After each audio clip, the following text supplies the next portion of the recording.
Caramba, essa que foi uma decisão relâmpago, hein? A gente já está no ar. Grande Zé Alves, seja bem-vindo em mais uma live aqui conosco no Tocando Oculto. Saudações. Saudações também a Saudações você. aqui, Fred. É sempre um E prazer a gente estar junto aqui, né? Numa... Sempre com um tema diferente, sempre abordando questões importantes. E obrigado pela tua participação novamente. E é o que você falou, né? Essa vez foi meteórica. como teórica, né? Saudações aos internautas, aos psiconautas e aos entusiastas do programa Tocando Oculto. É isso aí, é isso aí. Bom, Zé, qual que é a relevância, então? Vamos começar. A gente já fez agora há pouco também, gravamos aí a iniciação no Antigo Egito, né? Os mistérios da morte e tal. E foi um tema que exatamente a gente aprofundou realmente lá nos sarcófagos dos mistérios, né? Trouxemos a relevância toda da iniciação, desde que começava no Antigo Egito para cá, e fomos passeando por vários temas aí dentro do contexto. E agora a gente trouxe esse tema aí, o Egito Antigo e os mistérios hiperbóreos. E dentro Uhum. desse contexto, o que você traz para a gente? O fundamento dos mistérios ocidentais, né? Uhum, O termo hiperbórea, ele, ele remete à linguagem egípcia antiga, né? Onde nós temos a expressão Hau-Nebu. Hau-Nebu. De Hau-Nebu, os gregos traduziram o termo Ioan Aunaia, e de Ioan Aunaia foi traduzido para o latim como hiperbórea. Mas o que vem a ser hum, hiperbórea? Hiperbórea é um termo que, em termos tradicionais, mágicos, remete ao último contínuo, no extremo norte. No extremo norte. Quando eu estou uhum, me referindo a Egito Antigo e os mistérios hiperbóreos, é justamente reportando os mistérios fundamentais de cunho ritualísticos do Egito voltados para esses mistérios mais além desse último contínuo, né? Então, uhum, em primeiro lugar, os mortos no Antigo Egito, eles eram definidos como os ocidentais. Por quê? Porque o hum, Ocidente ele está voltado para o oeste, que é onde o Sol ele declina na escuridão, ele se põe. Então, hum. esses mistérios aí, cosmogônicos, solares, eles remetiam a uma iniciação na morte. Então, assim, em termos de linguagem hermética, os próprios mortos, mas os mortos que os egípcios se referem são os mortos glorificados, aqueles que alcançaram a imortalidade mais além dos limites da vida e da morte, do tempo e do espaço, né? Tá, deixa eu só dar um alô rapidinho aqui, Zé. Espera aí. Tá. Obrigado, Emanuel Neto, estar com a gente. O grande Maurício Eloy. Valeu, Maurício, por estar com a gente por aqui. Ele diz: grande boa tarde a todos, forte abraço, saudações. Silmara Rodrigues Abra, também, boa tarde, queridos. É sempre muito abração ao, bom uma live com o José abração, Alves.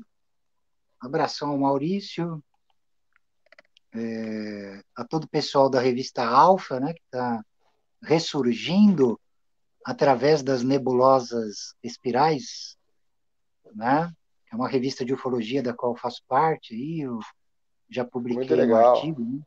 Já publiquei um artigo Tá chamado bom. Homo Alien, e o Rafael está voltando aí, né? O editor, Sim, a ele Fernandinha está também aqui voltando. está com a gente, ó. Ah, O Fernanda, Rafael, o Geibson Santos, isso, valeu, boa tarde, Fred José Alves. Valeu também, Jameson, Fernandinha. isso, O Júlio Frati diz boa tarde ao Fred e ao mestre José Alves. Parabéns por mais essa grande oportunidade de cultura mágica. Na cultura e magia. Obrigado, Júlio. É isso aí. Estamos tentando obrigado. levar sempre um pouco de conteúdo, né? Grande Fred, sucesso. Obrigado, Maurício. E também aqui finalizando Peixoto. Salve, salve, salve esse dia. É isso aí. Bom, pessoal, a gente está Excelente. trazendo o José Alves aqui, com esse tema que a gente colocou aqui na pauta, né, o Egito Antigo e os mistérios hiperbóreos. Então, dentro disso, você está explicando aqui para a gente essa questão mais aprofundada sobre o que são os mistérios hiperbóreos. José, eu te interrompi para dar esse parênteses aqui, mas, por favor, continua Uhum. aí. Ah, tá. Então, sempre que nós evocamos Hiperbórea, nós estamos nos referindo a mistérios, como é que é, antediluvianos e pré-cataclísmicos, né? O Egito, Uhum, ele é muito, na literatura ocultista, ele é muito vinculado à Atlântida, né? Mas quando você estuda a fundo as estruturas ritualísticas e os mistérios egípcios, você percebe que a coisa é muito mais antiga em questão em questão dessa herança ancestral. Não que ela necessariamente não tenha passado pela Atlântida, mas ela ainda uhum, vai além. Ela vai além.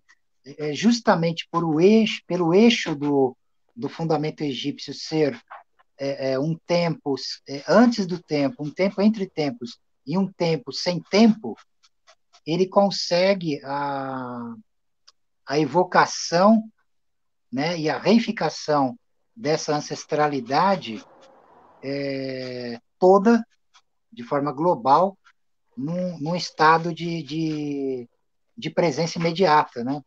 E isso é um pouco meio complicado aí para entender, mas quando você vai se habituando, entendendo os conceitos, as linguagens, a necessidade da transfiguração das estruturas sensoriais para poder apreender essas realidades extraespaciais, supra-humanas, hiperdimensionais, a coisa fica fácil, ela não é tão complexa assim, né?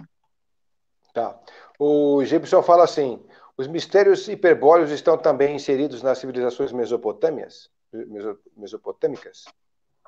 Olha, Valeu, Gibson. podemos dizer, sim, assim, sobretudo na Suméria, pode-se dizer que sim, porque assim tudo indica que os sumerianos fossem de origem ária, inclusive, ária, né? Hum, Quando nós falamos em tribos arianas, indo-europeias, nós nos lembramos das migrações que aconteceram há uns 10 mil anos antes de Cristo, né, por conta da última era glacial, e esse êxodo que foi espalhando esses povos, eles foram para a Península Itálica, quer dizer, desculpa, Península Indiana, é, para o Egito Antigo, Vale do Nilo.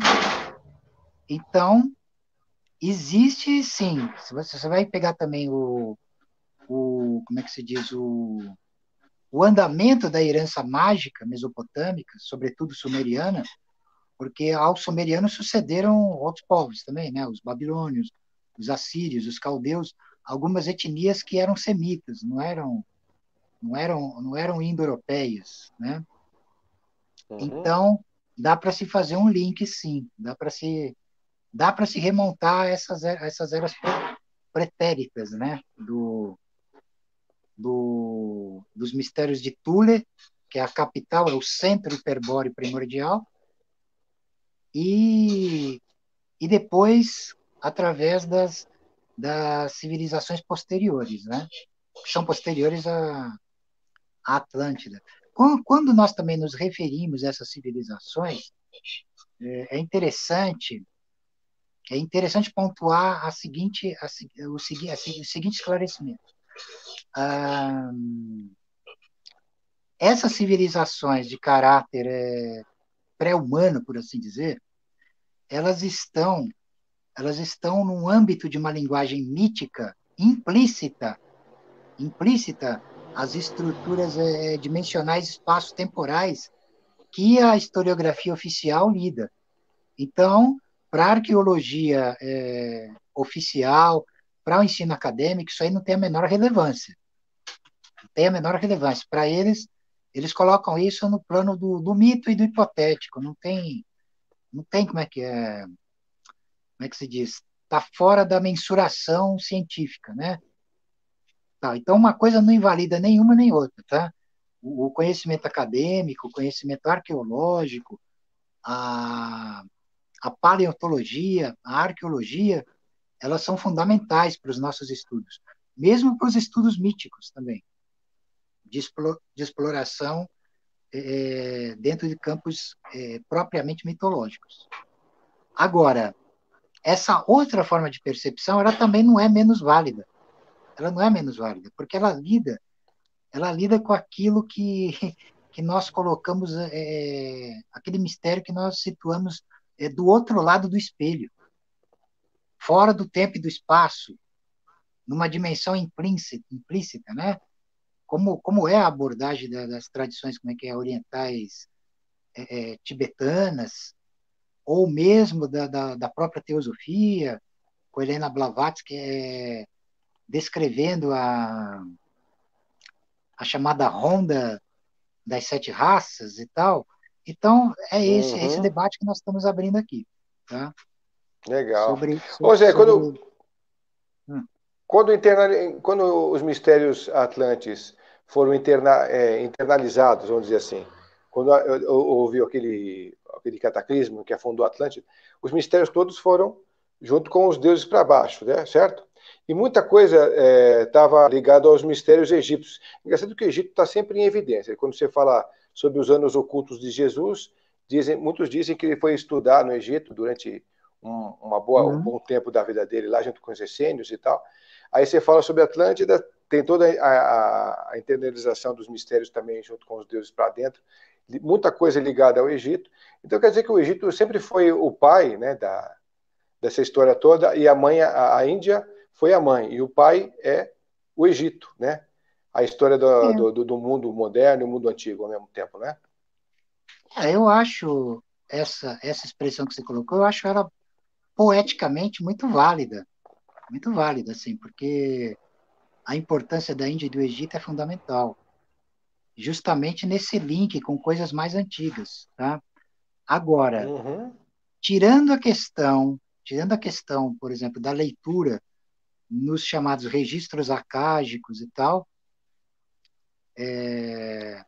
o que você tem de concreto que relaciona o que nós conhecemos em termos de história com o remotamente mais antigo, em termos desses mistérios, de fato é o Egito. Não tem outra.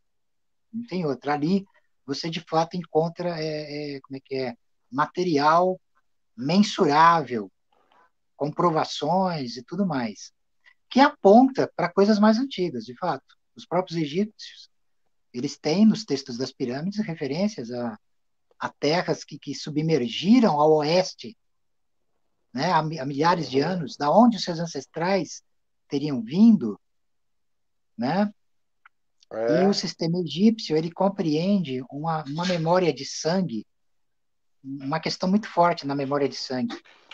Assim, aonde nós temos que entender que, do ponto de vista mágico, o sangue ele é um fluido, um fogo vital que trespassa a vida e a morte. E ele traz as imagens ancestrais gravadas nele. Então, através de processos ocultos de caráter xamânico, atávico, há a reificação dessas memórias, a evocação e a corporificação delas no estado presente. É possível reevocá-los num corpo carnal. Esse corpo pode remontá-las através dos abismos do seu próprio subconsciente. Aquilo que no ocultismo nós chamamos de atavismos.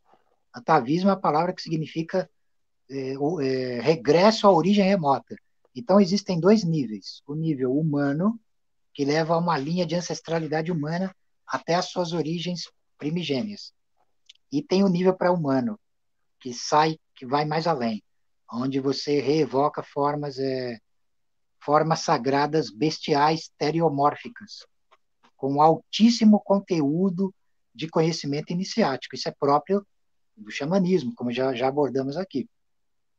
Então, o Egito, eu acho curioso, porque assim, toda a questão de referência à ligação do Egito com Atlântida mostra uma estética Atlante estilo grega, né?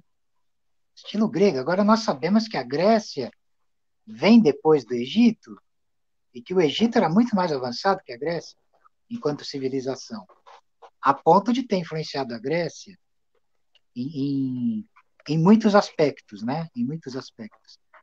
Até na Então, filosofia também, né? também, porque assim, já existia ciência no Egito. É claro que a maneira como nós entendemos a ciência e a filosofia hoje é uma herança genuinamente grega, né? É genuinamente grega. Agora, no Egito já existia coisas avançadíssimas. Né?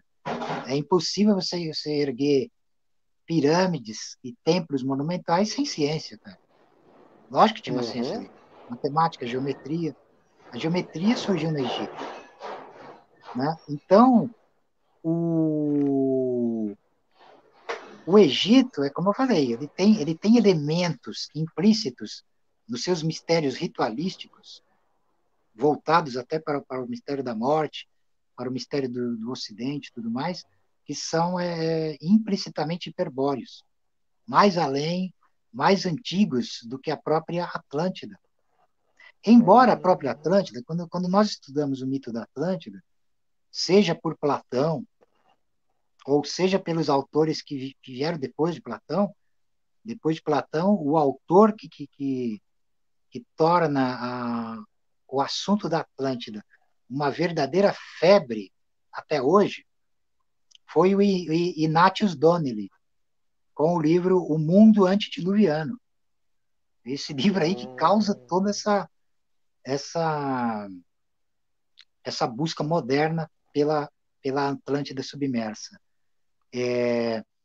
Então, mas antes da Atlântida, a Hiperbórea também já tinha submergido. Thule submergiu nas águas incriadas. Então você percebe a Atlântida como uma espécie de hipóstase também, dos Ô, próprios Zé, mistérios hiperbóreos. Ah, Esses mistérios estão ligados intimamente à Lemúria, não estão? Os então, é uma hiperbóreos? escala, tá? Se você for pegar a doutrina secreta oriental, né? Se for pegar, por exemplo, a própria descrição de Helena Blavatsky, ela fala primeiro dos nascidos do suor. Ela chama de os nascidos do suor, ou os polares, sendo ad eternos, imutáveis, incriados, eles desdobram os hiperbóreos. Os hiperbóreos, tendo a mesma, que é a tendo a segunda mesma, raça, né? isso, tendo a mesma condição, eles desdobram os lemurianos.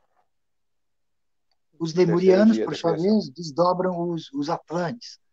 E os Atlantes já começam a ter essa constituição material semelhante à nossa espécie. Eles desdobram a quinta raça ariana, né? E Isso, vai essa, numa escala. sim, ela vai, como é que se diz, se transfigurar para a sexta e para a sétima, retornando o ciclo, né? Retornando o ciclo. É interessante porque nesse ponto eu percebo que a raça ariana ela vai evoluir novamente, ela vai se desenvolver para a raça hiperbórea, Ah, né? é? É, A raça ariana não vai ter. A gente vê na teosofia que você tem a raça ariana, depois você tem a raça bimânica, depois aí a atabimânica. Então você tem todo um processo tudo bem, gradual dentro das sem, sub-raças pro, também, né? sem problema, porque assim, para não criar confusão, por exemplo, para nós não ficarmos presos em Só pautas, nisso? né, ficarmos presos em pautas assim, de ditatismo, cujo fundamento não é nada além da própria autoridade do texto ali escrito, tem que entender uma coisa, tá? Você tem que entender uma coisa. É, tem que entender, por exemplo, quando esses mistérios eles são sondados por poderes supra-humanos. supra-humanos da consciência, que é a capacidade de você mergulhar no, no Aetir abissal, no Aetir mais sombrio do universo, que é conhecido como o registro acágico, o espelho Uhum. negro. Tá. Agora, ler no espelho negro, ler no arquivo acásico, não é uma leitura meramente mecânica. Tá? Por exemplo, o ser que conseguiu essa magnitude, ele é, como é que se diz? Ele é um criador de mundos. Ele é um criador de mundos. O ato de ler é um ato de criar. É um ato de criar. Então, por exemplo, quando eu próprio, por exemplo, movo essas engrenagens numa outra sintonização, ela não é menos legítima do que a visão de Blavatsky, do que a visão de Scott Elliott, do que a visão do Ignatius Donnelly, e por aí vai. Você está entendendo? A coisa é mais Hum. profunda. A coisa tem que ser entendida da seguinte maneira: ela é uma linguagem de poder. Linguagem de poder, tá? Então, o que que um magus, um feiticeiro faz? Ele maneja uma linguagem de poder. Ele constrói mundos, ele é um criador de mundos, um criador de valores, um aniquilador de mundos também. Porque para ele ser um criador, ele tem que ser um aniquilador. Ele tem que aniquilar as limitações da ilusão e ele tem que ser capaz de criar, de gerar com a palavra de poder, aquilo que no Antigo Egito nós chamamos de Maheru, tá? E é Uhum. justamente o que eu faço, tá? Então, quando eu abordo, eu estou abordando a coisa de uma perspectiva efetiva, também, que não é só abstrata, só teórica, e eu não estou meramente me baseando nessa literatura desses sábios que nos antecederam, tá? Com todo o respeito a eles e tal. Então, por exemplo, eu substituo, por exemplo, o termo os nascidos do suor pelos senhores sombrios nascidos de si mesmos. Eu vou por uma outra linha, Uhum. entendeu? Eu vou Uhum. por uma outra linha. Eu vou por uma linha de vama amarga, de mão esquerda, tá? Então, nessa linha, a quinta raça, ela se transfigura, ela se autocapacita a se transfigurar para o hiperbóreo, que é o estado mais além do supra-humano.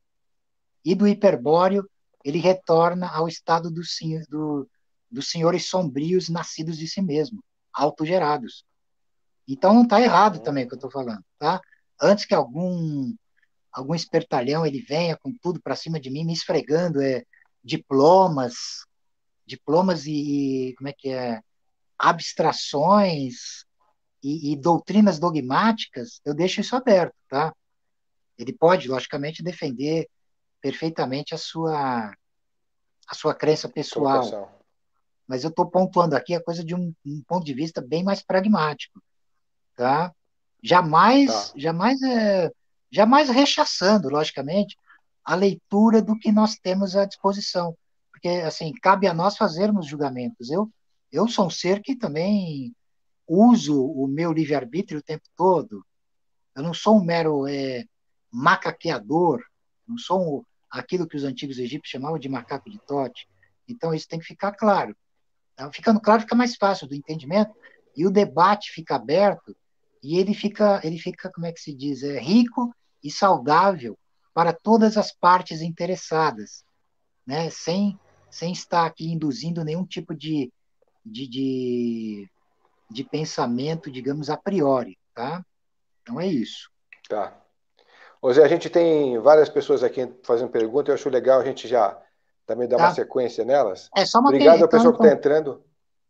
tá. Só É, complementando é, isso aqui, só complementando essa tá. questão, porque assim, é uma linguagem de poder. Então, assim, você vai usar esses mistérios para se transfigurar. Não é para ficar meramente macaqueando e lendo fórmulas abstratas no papel. Então, é possível. É, é, esse conhecimento dessa linguagem de poder é para a transfiguração do homem.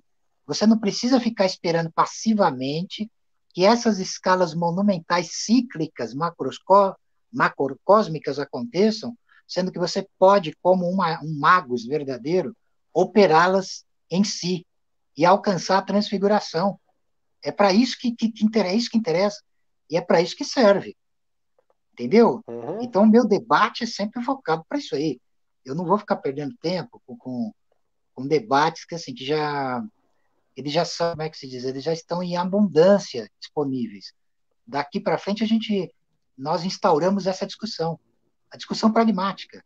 É possível usar esse conhecimento, essa linguagem, para a transfiguração humana de um ente humano comum num supra-humano, mais além do bem e do mal?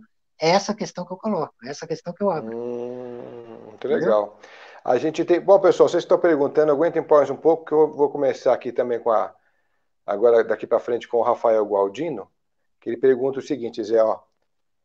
Zé, os Vedas indianos seriam a primeira versão escrita dos mistérios hiperbóreos das civilizações passadas e perdidas, ou seriam os hieroglifos egípcios? Bom, os hieróglifos egípcios e os textos das pirâmides, eles são mais antigos que os Vedas, tá? Eu estou falando em termos estou falando em termos da escala temporal da arqueologia, tá? Do ensino acadêmico, tal. Porque assim, a Índia propriamente dita, ela passa a existir quando as tribos indo-arianas, indo-europeias, elas penetram a Península Indiana, conquistam os povos drávidas e começa a Índia, tá? Lá pelo ano 1500. Os textos das pirâmides, eles são, como é que é? Eles são 3.200 a.C. Depende da escala cronológica, tá? 3.300, Uhum. 3.200, tal. Então são mais antigos. Os Vedas são os escritos mais antigos indianos. Com certeza, como eles têm uma herança ário nórdico ocidental, eles têm, logicamente, uma conexão hiperbórea. Os mistérios egípcios também têm, tá? Aí nós temos que também fazer aqui um exercício de imaginação onde nós possamos transitar do ensino acadêmico, da historiografia acadêmica, para o conhecimento tradicional. Porque, assim, quando você entra dentro do conhecimento tradicional, aí o conhecimento é muito mais antigo. Aí a própria história da Índia remonta a milhares e milhares de anos, em ciclos de tempo mais extensos do que a historiografia oficial. E o Egito a mesma coisa, tá? Então, nós vamos entender do ponto de vista tradicional que os dois são igualmente antigos. Eles são igualmente antigos, né? Então, no caso da Índia, na era de ouro, na era do Satya Yuga, nós temos os Vedas como os textos sagrados dessa era. Cada era, ela tem os seus próprios textos sagrados, que vai mudando de acordo com a mudança dos yugas, tá? Na era de ouro você tem os Vedas. Na era de prata, o, o Dvapara Yuga, você tem os Puranas, né? No Tetra Yuga você tem os Upanishads, né? Que é a era de bronze. E na era de ferro, na era de Kali, nós temos os Tantras. O Tantra, os Tantras são os textos sagrados que dominam essa era, de acordo com os yugas indianos, tá? E os textos das pirâmides, eles se referem, sim, aos Raunebu, a esse mistério lá presente no Egito, sim, tá? Inclusive Tá. em termos históricos, nós temos vestígios também de múmias da realeza, de cabelo loiro, cabelo ruivo, com olhos azuis, cabelo castanho, cabelo preto, com característica caucasoide, tá? O que mostra Uhum. a penetração de povos dessas origens ali no Vale do Nilo, tá? Tá bom, bom, tem mais É perguntas isso. aqui. Bom, pessoal, quem quiser depois participar com alguma colaboração no Superchat, fique à vontade e vai ser bem-vindo, tá, gente? Vamos aqui pegar Uhum. aqui a respeito da Fábia Maia, dizendo, José Alves, pode falar um pouco por que falam da fase do Egito no comando dos reptilianos? Falar um pouco, porque falam da fase do Egito no comando dos reptilianos. Olha, eu vou dizer o seguinte para ti, Fábio. O fundamento do culto ofídico, o trono da serpente, o trono da antiga serpente, está no Antigo Egito. Está no Antigo Egito.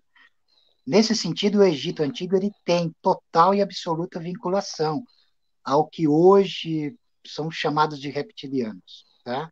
Porque assim, porque os mistérios maiores, os mistérios fundamentais e implícitos do Antigo Egito são de caráter ofídico. São de caráter ofídico. Agora, quando eu falo de mistérios ofídicos, a coisa ela vai além a essa expressão como é que é? De lagartos de borracha, de filme B, de ficção científica. Por quê? Porque esse corpo do réptil, é claro que esse réptil ele assume forma corporal, uma forma corporal que chega a ser mais real que a realidade que se entende como realidade, porque está além das estruturas dimensionais usuais. Agora, eles se confundem e se fundamentam no mistério das sombras. Eles são o mistério do próprio duplo, a própria sombra, né, daquilo que está além dos sentidos humanos. Então, o meu parecer sobre esse link dos mistérios reptoides, reptilianos, ou, como eu costumo chamar mais apropriadamente, mistérios ofídicos, estão no Antigo Egito. Todo o sistema egípcio de magia, de mistérios, é fundamentado no mistério da serpente, que é o mistério que está mais além dos espelhos, mais além do espelho. Esse mistério do Néter, que é o fundamento obscuro do abismo do espaço, ele tem uma fundamentação caótica, ofídica, e ele emana hipóstases de máscaras cósmicas totêmicas animais, que estão como é que é, designadas na iconografia do panteão egípcio. Então tem que entender isso, tá? Mas o vínculo é total e absoluto. Só é necessário fazer uma depuração da mistificação, tá? Da mistificação, porque esses mistérios no Antigo Egito eles não têm conotação pejorativa, né? Não tem conotação pejorativa. Eles estão além do bem e do mal. Essa que é a questão. Tá legal. Ô, Fernandinha, obrigado. Fernandinha aí junto com a gente aí, dando uma contribuição também ao live de hoje. Legal. É, Fernanda é sempre bem-vinda. sempre bem-vinda. Quer dizer, ela Aí já tem. faz parte aí da sua equipe, né? Já é Sim, parte dela. sim, já faz Ela, parte do show. ela José, é, pode falar. fazer uma colocação aqui do VCRT. Vocês são importantes para mim. Um dia vou contar a vocês como fizeram parte aqui, ó. Como fizeram parte do meu pós-despertar. No abismo tive contato com um belíssimo e majestoso dragão vermelho. Sensacional. Legal, um Legal, dia então. então seja Você convidado a conta. compartilhar, seja convidado a compartilhar conosco essa experiência. É isso aí. E o Júlio Frati dizendo: pergunta: na visão do mestre Alves, os hiperbóreos estão atualmente interferindo para alterar o estado natural de pessoas ou coisas no mundo ou não? Sempre estiveram, sempre estão e sempre estarão. Sempre estarão, porque a moral, por assim dizer, ou vamos dizer assim, a concepção de mundo hiperbórea, a Weltanschauung hiperbórea, é a vontade de poder. É a vontade de poder. Sem a vontade de poder, não há mistério hiperbóreo. Então, como é que se diz? A percepção implícita hiperbórea implica na questão da dominação, da transfiguração. Então, sim, a resposta é afirmativa. São feitos experimentos que não se resumem só a experimentos de caráter genético, né? Mas esses experimentos de caráter genético eles estão alinhados com fundamentos de magia além daquilo que a humanidade é capaz de conceber, tá? Você tem um exemplo disso na antiga sociedade vril, que atuou na época, na época que antecedeu o Terceiro Reich e até o fim, né? Quer dizer, ainda atua, mas tô dando um exemplo, né? A sociedade Vril não desapareceu, ela desapareceu da visão dos seres humanos, tal, mas o trabalho continua. E o mistério Legal. hiperbóreo é isso mesmo, tá? Tá legal. A resposta é afirmativa. Ô, Maurício Eloy, obrigado, super sticker. Valeu, querido. Valeu O, mesmo, muito obrigado, viu? sim, A gente tem mais uma colocação aqui também interessante. o Maurício está É, fazendo ótimas lives de xamanismo aí. o Está Maurício fazendo logo ótimo. logo tem que estar. O Maurício na próxima tem que estar conosco falando um pouco mais sobre isso, viu, Maurício? Está convidado aí. No ar, ao É, vivo e a cores. Faz tempo acho também. uma excelente ideia. Aí nós voltamos ao começo. Sim. Marcos Ó, a gente tem o Kogut, né? Marcos Kogut. José, nosso ente secreto transcende as de consciência. Abração. Obrigado, Marcos. Isso vai depender de cada indivíduo. Vai depender, não é uma. Essa questão do ente secreto, do duplo, ela não é uma linha de montagem. Ela não é uma linha de montagem. Então, assim, tanto quanto o ato de despertar também não nivela ninguém, não nivela todos no mesmo nível. Depende da magnitude de poder e mistério daquele que está despertando, tá? Então, vai depender do indivíduo, vai depender do próprio duplo, que é o ente secreto dele. Despertar, né? Pode estar além? Pode. Pode. Se ele for um reptiliano, um homem-serpente, por exemplo, ele vai estar mais além. Ele vai estar mais além. Se ele for um Jin, ele está mais além sempre. Mais além sempre. Agora, se ele for outra coisa, se ele for um determinado deus ou um demônio de uma determinada hierarquia, ele vai estar no nível da hierarquia dele, tá? Essa é uma questão misteriosa também, tá? Porque pode se levantar aqui um debate que não tem fim. Mas isso vai depender sempre da magnitude de poder. Em última instância, é a magnitude de poder que define as realidades, onde você consegue alterar realidades, consegue superar limites e por aí vai. Legal. Bom, a gente tem o Maurício também que já deixou ó, uma colocação aqui há um tempo atrás, mas chegou a hora dele a gente colocar também o que ele falou, que é dizer assim, pelo fato de se falar de hiperbórea, nesse instante, ela se manifesta de certa maneira entre mundos. A ideia racionalista limita-se em entender isso. É isso Ela aí, não Zé, é tem. Maurício. É verdade, a colocação. Parabéns, Maurício. Colocação brilhante, é isso mesmo. Ah, os sentidos humanos eles têm um limite, há um limite, tal. Como esse mistério ele está atrás dos sentidos ou ele subjaz a eles, porque assim nós podemos fazer um paralelo da submersão de Thule e da própria Atlântida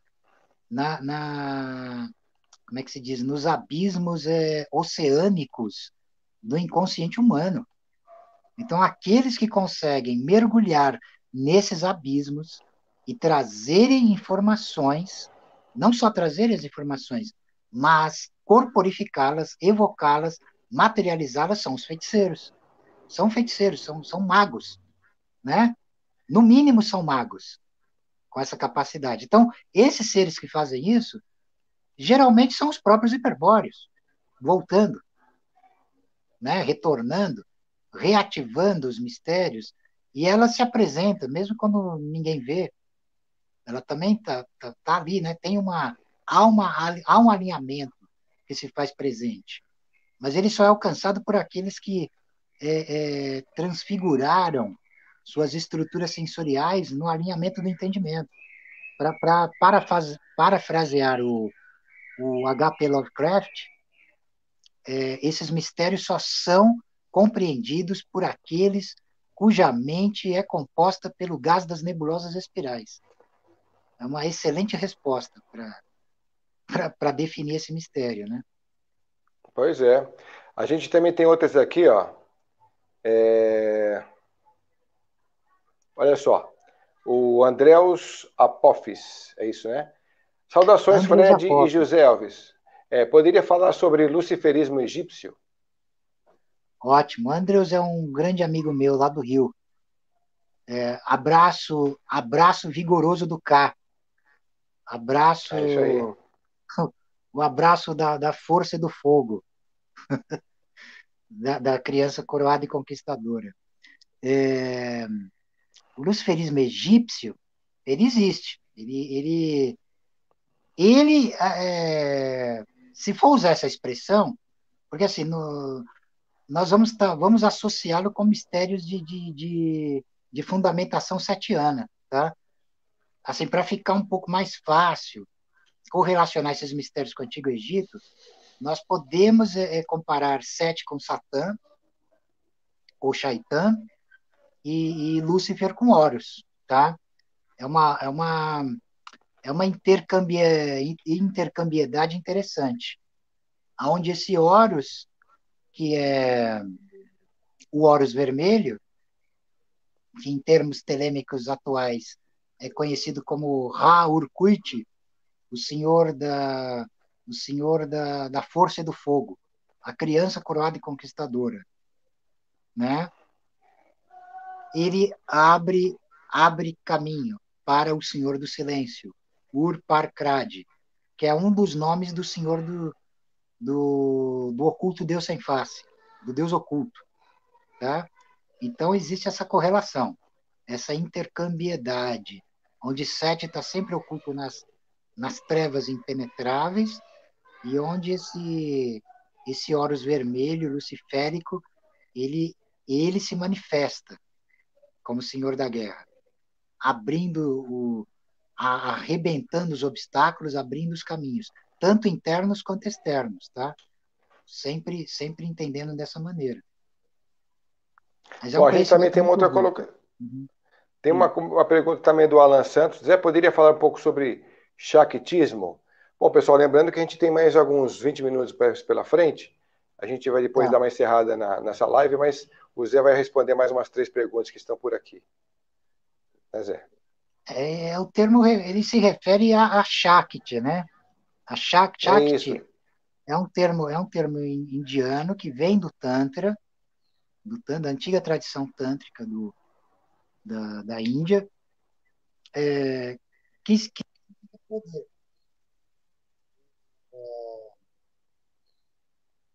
Eles estão ligando aqui, só um momentinho, está dando uma pequena interferência. É, a gente percebe que está ficando sem voz aí. Deixa eu passar a ligação. Tá. O, o poder, o conceito do poder, o conceito do poder tântrico da Shakti, ele remete ao dinamismo feminino, o eterno feminino, que se relaciona ao imutável masculino, né? Que é Shiva. Shiva é o Bindu, que está no centro do Yantra de Kali, Coração. né? Na vulva da Shakti. Então, é isso. A palavra ela cobre todos esses mistérios aí. Sobretudo aquilo que se fundamenta nos mistérios da Shakti. Tá?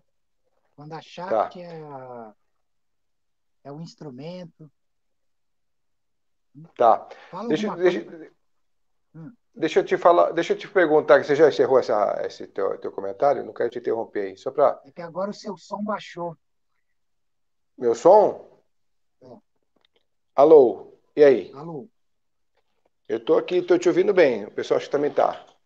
Bom, pode ser que aí É que eu você não volte escuto a me direito. ouvir. Se eu desligar e ligar de novo, tem algum problema? Você espera rápido? Eu não estou ouvindo. Sim. Então Ah, espera você não está rapidinho. ouvindo? Tá? Eu Tá. não estou ouvindo. Eu vou desligar e ligar de novo. É rápido. Tá bom. Bom, enquanto o Zé está chegando para finalizar essas perguntas de vocês, né?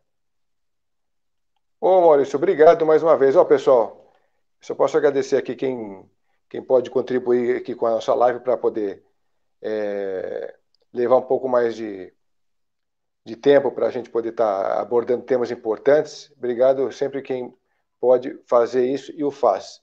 Obrigado, Maurício, pela questão. A gente tem aqui mais perguntas do. A próxima pergunta que eu vou fazer é do Guto Rocha. Você está aí, Guto? Ele pergunta sobre os draconianos, né? São 2 perguntas dos draconianos, então vamos levar. Depois a gente vê a questão da Luigi também. E só lembrando vocês que nós fizemos uma live muito interessante com o Zé sobre a iniciação no Antigo Egito e os mistérios da morte, que a gente passou por vários temas dentro dessa questão aí, bem interessantes, ligados à iniciação, que vale a pena vocês conferirem. Logo, logo vai estar disponível nas lives aí. Vamos ver quem mais está por aqui, enquanto o Zé está chegando. Pronto, o Zé está aí.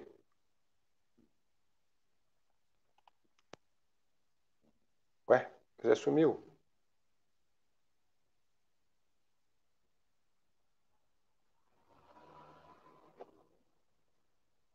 Bom, o Zé daqui a pouco aparece, então. Vamos ver aqui o... Obrigado, Alain, mais uma vez. Sérgio Met, vou falar para ele sim sobre isso. Então tá, Guto, só para você ficar por aí, que assim que o Zé aparecer de volta, a gente já vai fazer a sua pergunta. Aí tem a Sinfonia Cósmica perguntando sobre o curso, que é legal a gente perguntar de novo para o Zé, mas acho que sim. O Zé estava com mais dificuldades nesse respeito, porque ele é sozinho para elaboração de um monte de coisa. Então, o ideal é a gente montar uma equipe para fazer isso virar mais rápido, né? Obrigado, Emerson. Valeu mesmo. Então, ele está com dificuldade de a gente montar a estrutura para fazer a live, porque ela tem que ser, atualmente, tem que ser tudo online, né? Tem que ser tudo em plataformas aí. Bom, mas José, cadê ele?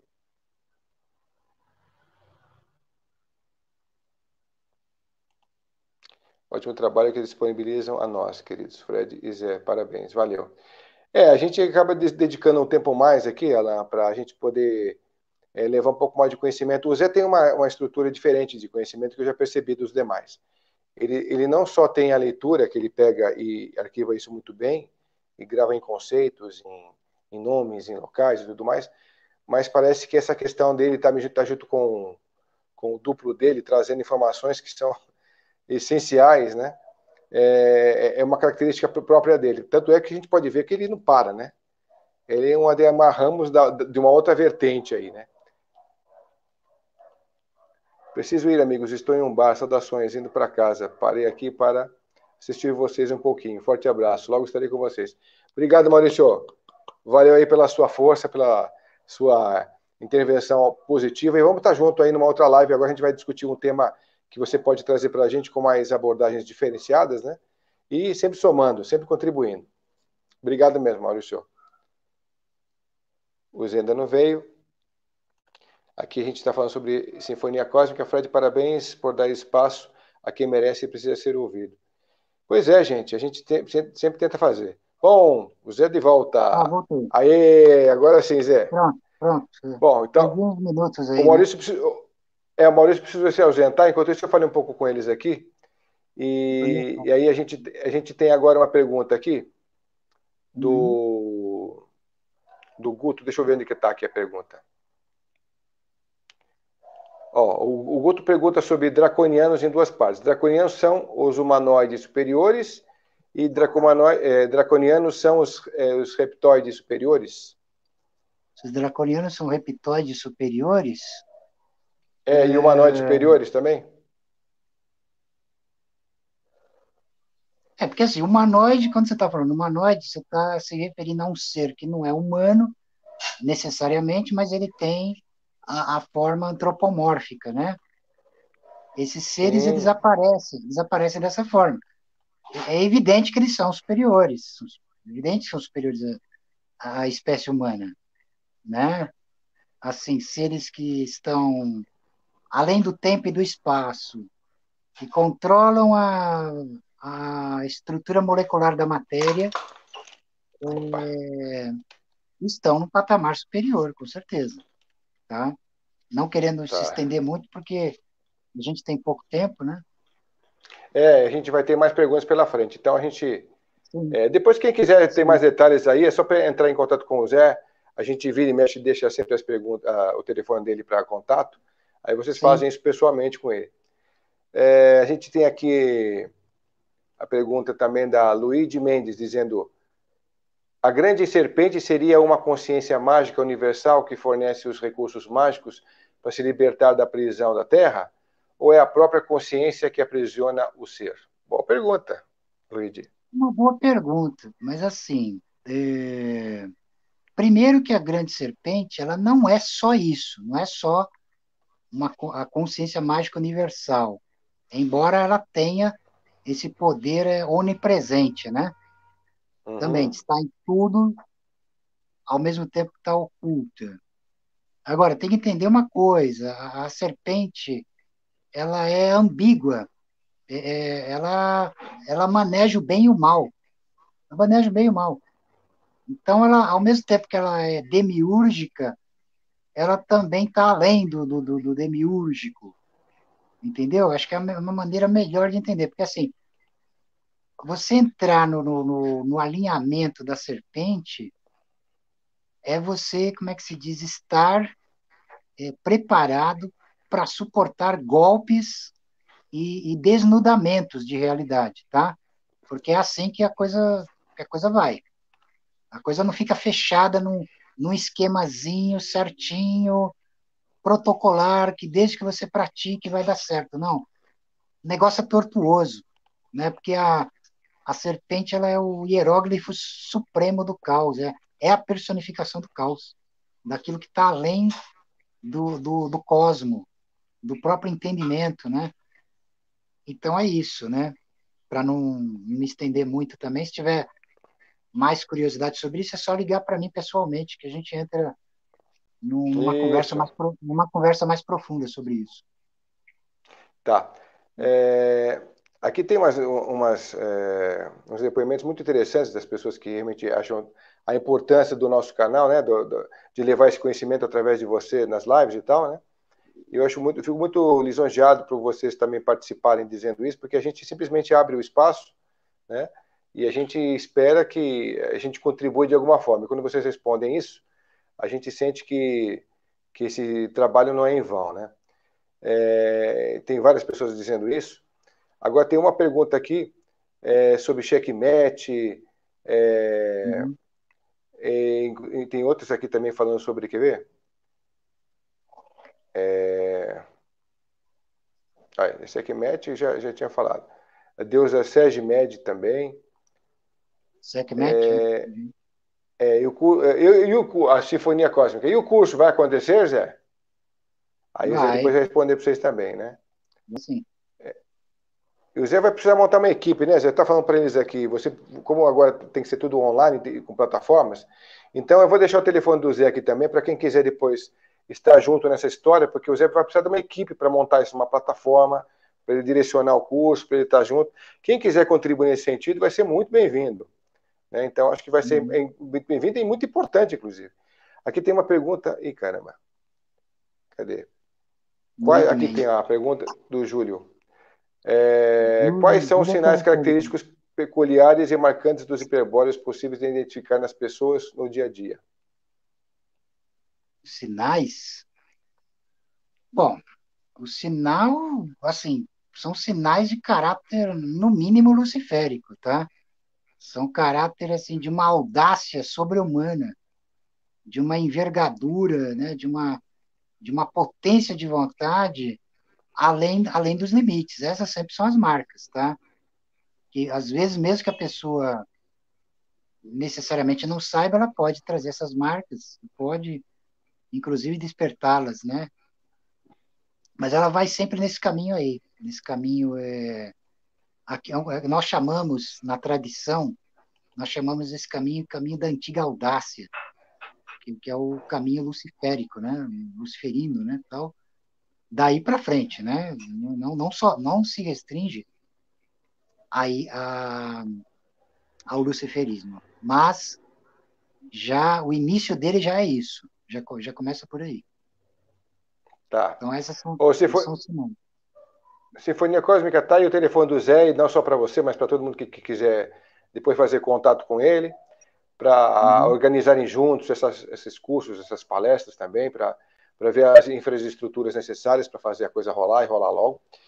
E uhum, para fazer as consultas. Inclusive, quem quiser saber muito sobre sonho, nós já tivemos aqui a oportunidade do Zé falar sobre isso. Ele é expert nas simbologias dos sonhos, né, Zé? E o Zé já me é, respondeu muita coisa pessoal aqui sobre sonho. Quem quiser depois uhum, fazer uma consulta pessoal com ele sobre isso, vai valer a pena. O Zé fala de uma forma muito diferente, completamente fora do comercial que a gente ouviu por aí. Vale a pena o que Mas, eu estou dizendo para vocês. se você me Oi, permite, se você me claro. permite, eu chamo a atenção quem tiver interesse em leitura oracular, é só se reportar a Lena, tá? Que ela é uma excelente vidente e Hum. ela maneja o oráculo do tarô e outros métodos e tal, e é isso. Quem tiver interesse, eu Você lembra do recomendo telefone ela dela? porque eu tenho que lembrar, tem que lembrar. Se você tiver aí e puder Na- passar para mim, é aquele Vai telefone falar. antigo, é aquele, ela atende para mim também, né? Sim, sim, eu vou Eu pegar não estou agora lembrando aqui e de já vou cabeça agora. passar. Tá, Eu vou é. pegar agora aqui. Enquanto eu pego É, eu aqui, deixa tô, eu te passar mais uma pergunta. Peraí, só tá, para não ficar no ar. Aqui uhum. está dizendo assim, pessoal, ó. É, o Sandro Cristiano Marques diz assim: o que seria caminho da antiga audácia? Por isso não seria algo maligno. Aqui tem Sim, o Ítalo. Você quer confirmar alguma coisa? A gente está pouco tempo, por isso que eu estou colocando para frente. No processo da mortificação cristã, existe um processo de mergulhar nas profundezas oceânicas do ser. Logo, existe a jornada do herói e o domínio da vontade. Concorda, Zé? Boa bom, tudo bem, colocação. assim, é um método, é a via, tá? Tranquilo, tranquilo. Cada um sabe de si, enfim, e tem livre-arbítrio para seguir tranquilamente, tá? Essa é uma via. A via da antiga audácia, que é a pergunta anterior, se ela é maligna, olha, ela vai ser Uhum. maligna ela sempre vai ser maligna para um estado de conformidade habitual. Para o sono da natureza, ela sempre vai ser maligna. Agora, sendo maligna, ela não tem como não deixar de ser para aquele que é, para aquele que não tem como não Hum, ser, entende? Então, assim, é uma questão que só o esclarecimento mesmo vai ser pela vivência. Saber se isso é para você, não é para você, né? Para começo de conversa, não é uma via, é, como é que se diz, que faça, não converte ninguém. Ela não é inclusiva, ela é exclusiva, é para poucos, é só para os superiores, para os fortes, para aqueles que conseguem ir mais além da imposição arbitrária da natureza e do esquema das coisas. Não tem isso, tá? Bom, Zé, a gente está chegando no finalzinho aqui da live. Não sei se Bom, você pode responder essa questão aqui, mas ó, é, eu não sei quanto tempo você pode demorar para responder, mas o Andrews fala, José, poderia falar sobre o processo de fundamentação do duplo? Talvez isso leve bastante tempo, não sei, né, se é tão simples. E isso é o mais Emanuel, demorado. Mais demorado. Eu vou e ter o que. Emanuel, Tá, Manuel Neto. a gente pode fazer isso numa outra live, de repente, para o Andreus, tá? Você não ficar chateado, porque a gente vai, já está finalizando uma hora aqui de live. José Alves, o Emanuel Neto. José Alves, você considera o demiurgo como uma entidade maligna, no sentido de aprisionador, ou como uma entidade que faz parte do jogo da elevação e descoberta do verdadeiro ser? Assim, ele é maligno, mas assim, não no sentido meramente pejorativo, né? Não no sentido usualmente pejorativo. Ele faz o que tem que fazer.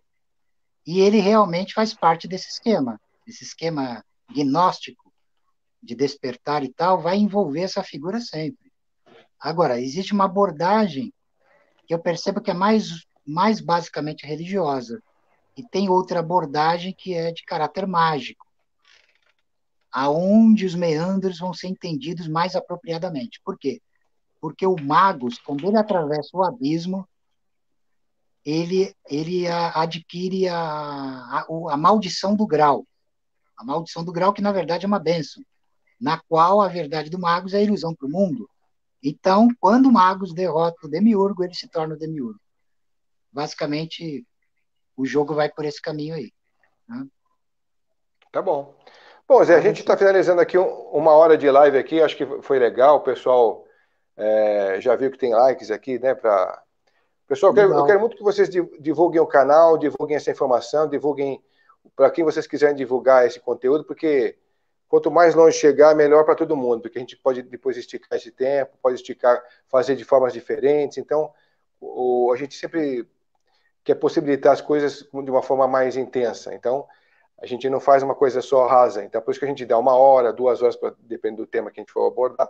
A gente Uhum. fez 1 hora e 20, 1 hora e meia, né, no tema anterior que gravamos aqui, Zé, sobre a iniciação egípcia, por exemplo. Então, é uma Uhum. coisa que realmente vai com mais profundidade. Então, a gente agradece aí, agradece vocês por estarem com a gente. Obrigado, então, Zé, mais uma vez aí pelo conteúdo, pela possibilidade, viu? O E, Andrew, também é uma honra ter você pessoal, aqui. É uma honra ter você, Andrews. Eu estou lendo aqui. Bacana. isso. Eu estou deixando passar um pouco das histórias de cada um, né, do que cada um está mandando para a gente, seja como depoimento, Tá. seja como pergunta, para todo mundo poder ter Uhum. acesso também, do outro lado. E, ao mesmo tempo, deixando contato, como você falou sobre a Helena, aqui está para o pessoal aqui que quiser Ah, fazer o contato. telefone. Repete o telefone, repete o conteúdo, que o telefone já está aí, do que a Helena Tá faz, a aqui, leitura de oráculo, né? isso, 98. Não, 982510298. Tá. Leitura de É, oráculo, né? oráculo. Seja tarô, seja outras formas. Assim, ela uma pessoa profundamente versada nessas artes. Assim, não tô sendo suspeito aqui e tal, mas quem já acompanhou ela nas nossas lives, você vê a profundidade também, a rapidez de capacitação, de percepção dela. Então, é uma pessoa que entende do assunto, tá? Uma das melhores que eu já conheci até hoje na minha, na minha longa jornada nos meandros das artes arcanas, né? Então, é isso. Uhum, Quem tiver legal. interesse, Bom, Zé, a gente, máximo. a O Alan gente, a Santos. gente, Um é, abraço para o Alan também. o Gibson disse para a gente fazer um Um programa sobre o abraço Crowley, para o Jameson perguntou o quê? sobre Ah, o fazer um Crowley, para a programa gente sobre fazer, Crowley? a gente depois Pode pode ser, fazer, né? pode ser. Bom, Zé, então eu só posso agradecer a turma que ficou com a gente aqui na live, que esteve Tá? presente aqui na Dá transmissão. um, Obrigado a dá um você abraço. pelo Deixa eu dar conteúdo. um abraço para o pessoal do Fórum Hermético, né? O, o meu abraço para eles aqui. Tiago, Vinícius, Fernando. E, e é isso, né? Encerrando aqui o. Tá, só recapitulando aqui, pessoal que quer dar uma força também para o Zé nesse sentido, ó, a gente tem o telefone dele aí, ele precisa montar todo o estudo, seja no curso, seja na plataforma que vocês combinarem aí, ou palestra, ou um curso. E o Zé tem uma infinidade de coisas, ele está preparando todo esse conteúdo, mas ele está precisando também que as pessoas também se engrenem, de repente pode dar uma força nesse sentido para ver como é que a gente vai levar esse trabalho para frente rapidamente. Então, quem quiser, estiver disposto a contribuir de alguma forma, está o telefone do Zé, para a gente poder fazer essa ponte e resolver isso rapidamente, tá bom? Bom, obrigado, Alain, obrigado a todo mundo que participou aqui com a gente. Zé, mais uma vez, Sim, obrigado por estar com a gente, viu? tá. Todos Mas vocês aí, um abração. Tchau ao Alan, todo mundo aí. é isso aí, Até gente. breve. Obrigado, viu? Até breve. Um Até abração. breve.